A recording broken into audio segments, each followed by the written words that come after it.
Hello students, today I am going to teach you new topic microeconomics versus macroeconomics and fallacy of composition.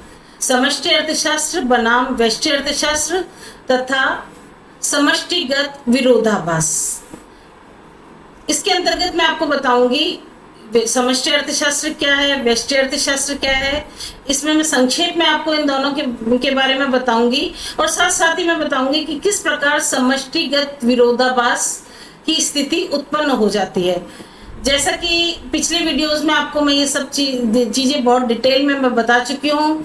अगर आप लोगों ने वो videos मैंने नहीं देखे हैं तो आप लोग वो देखिए और साथ साथ में उनको लाइक सब्सक्राइब शेयर करना मत भूलिए। और साथ ही इसके अंतर्गत इस वीडियो को भी आप लाइक शेयर सब्सक्राइब कीजिए। आप लोगों से रिक्वेस्ट है, आप लोगों के लाइक सब्सक्राइब शेयर करने से ही मुझे मोटिवेशन मिलेगा और मैं आपके लिए हर रोज एक नया वीडियो बनाकर आपके लिए दे पाऊंगी। तो आगे चलते हुए अब हम क्लास शुरू करते हैं।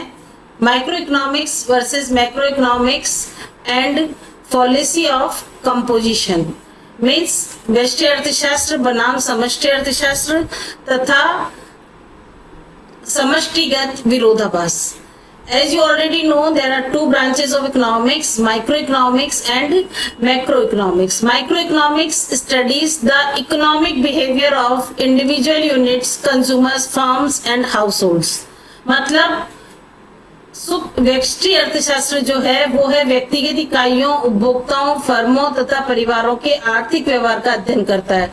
जबकि मैक्रो इकोनॉमिक्स जो है समष्टि अर्थशास्त्र ये बताता है this studies the economy as a whole, national income, inflation, employment, growth, development, business economics, these all are studied in macro economics. मतलब इसके अंतर्गत संपूर्ण अर्थव्यवस्था अर्थात समग्र का अध्ययन किया जाता है। राष्ट्रीय आय, मुद्रास्फीति, रोजगार वृद्धि, विकास, राजस्व, इन सब का अध्ययन किया जाता है समष्टि अर्थशास्त्र के अंतर्गत। तो इस तरह से दो ब्रांचेस है, micro economics and macro economics.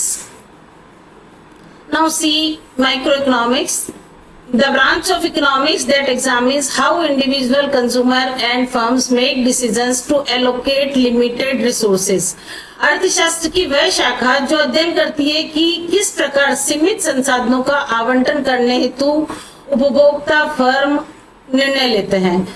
इसका अध्ययन हम व्यष्टि अर्थशास्त्र के अंतर्गत करते हैं। जैसे demand and supply of a commodity, price determination in a market, उपभोक्ता व्यवहार एवं चयन का सिद्धांत और एक फर्म के उत्पादन एवं लागत निर्णयों का सिद्धांत, इन सब का अध्ययन किया जाता है व्यष्टि अर्थशास्त्र के अंतर्गत।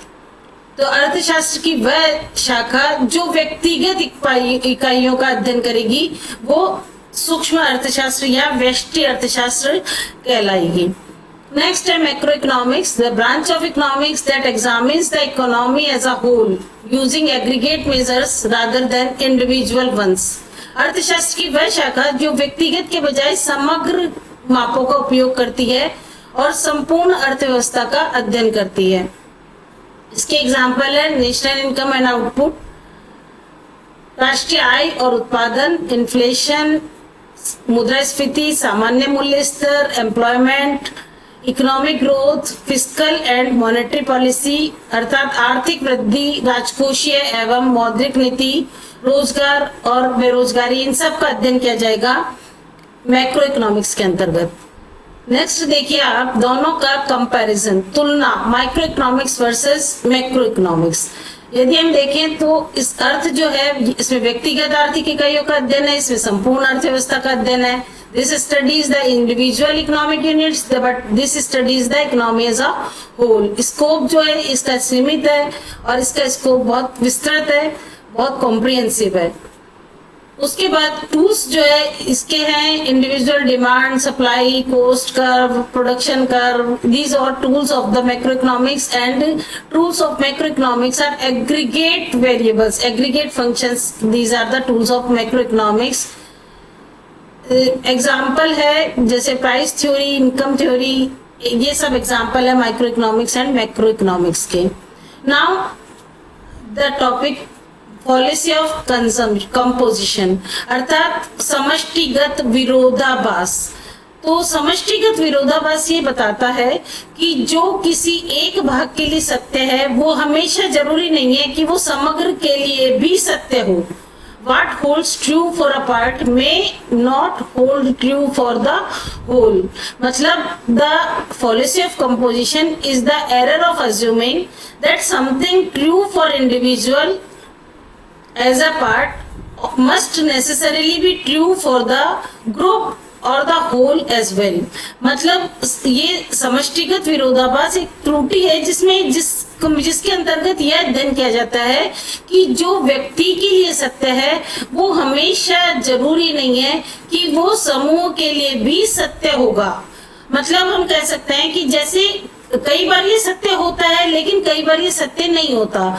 मान लो हम किसी एक बगीचे में उगे हुए पेड़ों का अध्ययन कर रहे हैं, ट्रीज का अध्ययन कर रहे हैं, तो we have to study each and every tree individually and whatever the result that will be true for the aggregate also, even or aggregate also, but मतलब एक एक पेड़ का अध्ययन हम करेंगे और उसके बाद जो रिजल्ट आते हैं वो हम पूरे समग्र पर अप्लाई कर सकते हैं। लेकिन ये ऐसी स्थिति हर स्थिति में नहीं है, तो हमेशा ऐसा नहीं होता है। आगे मैं उदाहरण देकर आपको समझाऊंगी कि हमेशा ऐसा नहीं होता है कि जो व्यक्तिगत इकाइयों के लिए सत्य है। मतलब हम कहते हैं कि अगर व्यक्ति का कल्याण होगा, अगर व्यक्ति संतुष्ट है तो परिवार संतुष्ट रहेगा, परिवार संतुष्ट है तो समाज संतुष्ट रहेगा, समाज संतुष्ट है तो सभी लोग संतुष्ट रहेंगे। लेकिन ऐसा बिहेवियर जो है, ये ऐसा पैटर्न जो है वो अर्थशास्त्र के अंतर्गत सदैव देखने को नहीं मिलता है और यही समष्टिगत विरोधाभास कहलाता है।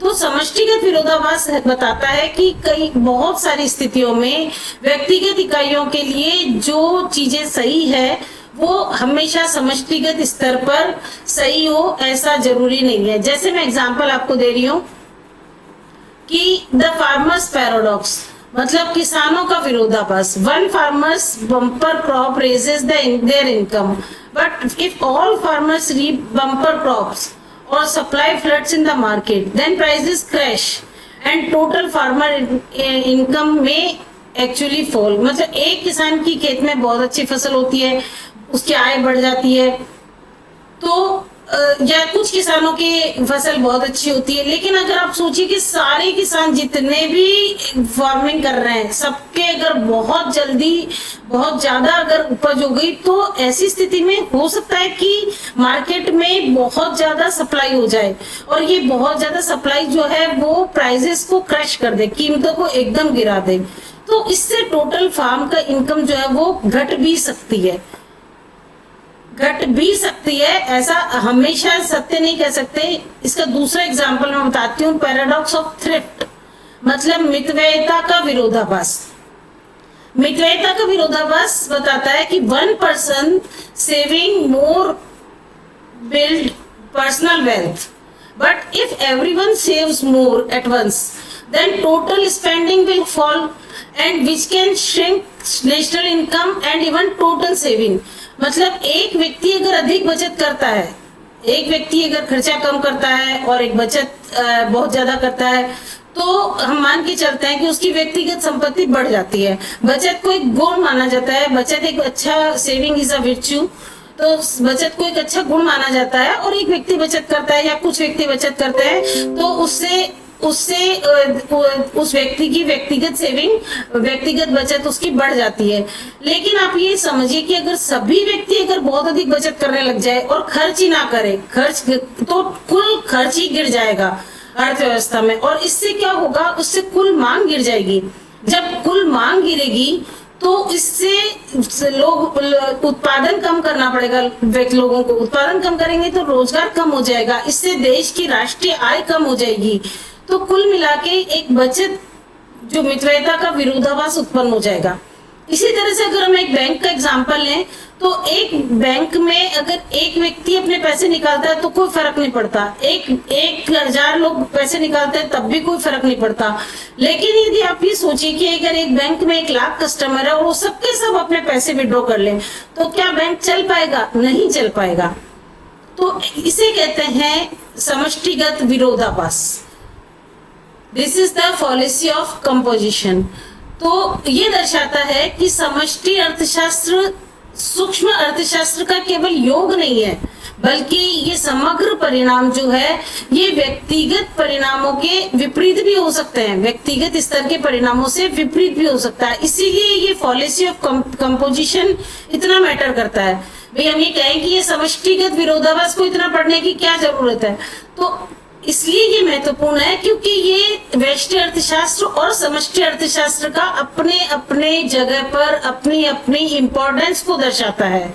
ये बताता है कि समष्टि अर्थशास्त्र केवल सूक्ष्म अर्थशास्त्र का योग नहीं है, बल्कि ये समग्र परिणाम जो है ये व्यक्तिगत स्तर के परिणामों से अलग भी हो सकते हैं। बल्कि यह समष्टि अर्थशास्त्र को अपने स्वयं के समग्र उपकरणों, चरों और सिद्धांतों के साथ एक स्वतंत्र विषय के रूप में औचित्य प्रदान करता है। It justifies macro economics and micro economics as an independent discipline with its own tools, variables and theories। इन दोनों के अपने अपने टूल्स हैं, दोनों के अपने अपने वेरिएबल्स हैं और दोनों की अपनी अपनी थ्योरीज हैं। तो दोनों का अध्ययन इसलिए करना जरूरी है क्योंकि दोनों के परिणाम सदैव समान हो ऐसा जरूरी नहीं है। तो इसके अलावा यह अर्थशास्त्रियों और नीति निर्माताओं को याद दिलाता है कि अर्थव्यवस्था